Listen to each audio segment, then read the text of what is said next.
Naaresto ang 41 anyos na lalaki sa ikinasang bypass operation sa Valenzuela City kung saan nakumpiska ang mahigit 70 gramo ng hinihinalang shabu. Nakibalita dyan si Patrolwoman Lazel Ann Esperanza. Isang matagumpay na drug bypass operation ang isinagawa ng mga operatiba ng Station Drug Enforcement Unit ng Valenzuela City Police Station sa Barangay Karuhatan, Valenzuela City. Naaresto sa naturang operasyon ang isang 41 anyos na lalaki na kinilalang si alias James, isang high-value individual. Nasamsam mula sa kanya ang 72 grams ng hinihinalang shabu na may standard drug price na 489,600 pesos.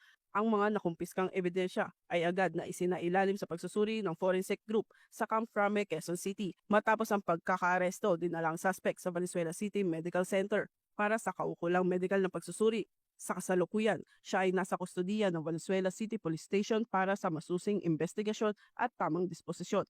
Naharap siya sa kasong paglabag sa Section 5 at Section 11 ng Article 2 ng Republic Act 9165 o ang Comprehensive Dangerous Drugs Act of 2002. Mula rito sa Northern Police District, ako po ang inyong PNN correspondent, Patrolwoman Lazel Ann Esperanza, alagad ng batas, tagataguyod ng Balitang Pulis.